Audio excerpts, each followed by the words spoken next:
Hello বন্ধুরা, সবাই কেমন আছে? আশা করছি সবাই ভালো আছে আর আমিও ভালো আছি। তো আর একটা ভিডিও নিয়ে চলে এসেছি তোমাদের কাছে। তো আজকে হচ্ছে যে বৃহস্পতিবার আর আজকে আমার বড়মশাইয়ের ছুটি কালকে, যেহেতু সরস্বতী পুজো এই জন্য বাড়ি এসেছে। আর ওকে বলেছিলাম যে মেয়ের জন্য লেহেঙ্গা নিয়ে আসতে পরবে, এই জন্য দেখো মেয়ের জন্য লেহেঙ্গা নিয়ে এসেছে। আর সাদা আর হলুদের মধ্যে আর কত সুন্দর কাজ, মানে এত সুন্দর লাগছে। লেহেঙ্গাও নয় বলতে গেলে, মানে শাড়ি, লেহেঙ্গা শাড়ি যাকে বলে, মানে কুঁচ দেওয়া আছে, আঁচল দেওয়া আছে সেরকম। দেখো কত সুন্দর কাজ, আর আমার বিশাল পছন্দ হয়েছে। আর আমার বড়মশাইয়ের চয়েসও খুব ভালো, এই জন্যই ওকেই বললাম যে তুমি কিনে নিয়ে এসো। শুধু এইটা নয়, আরও অনেক কিছু জিনিস কিনে এনেছে, যেরকম আমার মেয়ের যে পাপেন কিনে এনেছে, 3টা পাপেন নিয়ে এসেছে। আর শীত তো শেষের দিকে, তবুও এই যে একটা ব্লু কালারের, একটা হচ্ছে আকাশি কালারের, আর একটা হচ্ছে যে কালো কালারের নাকি।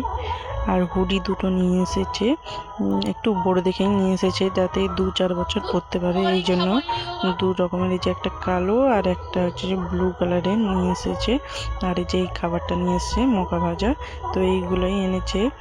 আর হচ্ছে কালকে সরস্বতী পূজা বলে এই যে এরা সব বসে গেছে এখন মেহেন্দি করতে, এই জন্য আমি একটু ভিডিও করে নিচ্ছি। আর ওদের দিকে দেখে মনে হচ্ছে আমি একটু তাহলে মেহেন্দি করে দিই, এই জন্য মেহেন্দি করতে বসে গেছি। আর ছোটোবেলার কথা মনে পড়ে যাচ্ছে যে আমরাও এরকম মেহেন্দি করতাম, আমরাও এটা সেটা ওরকম কিনতাম, কিন্তু সেই দিনগুলো আর নেই। যাই হোক, ওদের আছে এই জন্য ওরাই করছে। তো এই দেখো কত সুন্দর ডিজাইন, আর ওরা তো এমনি এমনি করতে পারে না, এই জন্য এই যে ফোন দেখে দেখে মেহেন্দিগুলো করছে, অনেক সুন্দর হয়েছে। আর এপাশে আর একজন করছে, মানে যে যার মতো সে তার হচ্ছে যে মেহেন্দি করছে। যাই হোক, মেহেন্দি করতে করতে খিদে পেয়ে গেছে, এই জন্য সবাই মকা ভাজা খাচ্ছিল। তারপরে এই দেখো সবার ফাইনাল, এই যে দুপাশে, এটা আমার ঝিয়ারি হয় একজন, আর এটাও আর একজন ছোট্ট ঝিয়ারি হয়, আর এটাও ঝিয়ারি হয়, আর এপাশেরটা আমার ভাগ্নি হয়। মানে সবাই মিলে মেহেন্দি করেছে। আর ডিজাইনগুলো দেখো তোমাদের কেমন লাগছে, আর তোমরাও কে কে এরকম সরস্বতী পূজার আগের দিন মেহেন্দি করো অবশ্যই জানিও।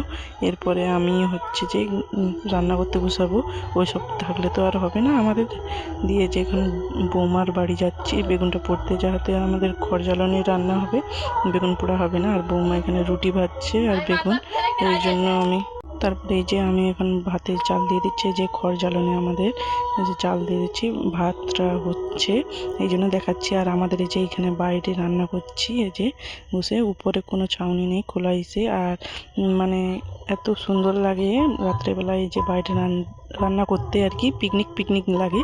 তো কেমন লাগছে ভিডিওটা অবশ্যই জানিও। Bye bye.